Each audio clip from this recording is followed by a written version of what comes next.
मसला है बिरकी का।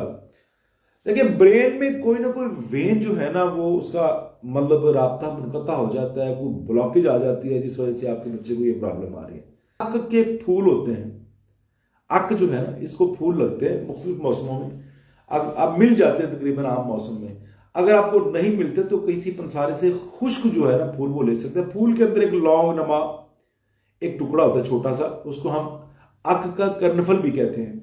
प्यारे भाई वो एक लौंग जो उसकी फूल की पंखड़ियां तोड़ के फेंक दीजिए, और जो लौंग छोटा सा हो मदानी की तरह गेर की तरह वो जो बना होगा उसको बिस्मिल्लाह पढ़ के बिस्मिल्लाह पढ़ के सुबह वो बच्चा एक सुबह एक शाम चबाए अच्छी तरह, जैसे हम पान चबाते हैं इलायची चबाते हैं, अच्छी तरह चबाए ताकि उसका जायका जो है ना पूरे मुंह माउथ में आए।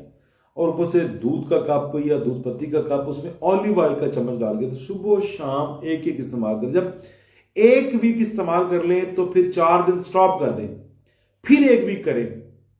हो सकता है कि जो जो फिट्स पड़ते हैं दौरे पड़ते हैं ये एक दिन में ही कंट्रोल हो जाएं, लेकिन आपने 2 हफ्ते ये दवाई शुरू लाजमी ना, ये फूल लाजमी 2 हफ्ते अपने बच्चे को खिलाने। प्लस ये है कि 1 हफ्ता दरमियान में आपने वक्फा करना है। मैं बहुत वसूख जरिए से कहता हूं अल्लाह आपके बच्चे को तंदुरुस्ती देगा इंशाअल्लाह।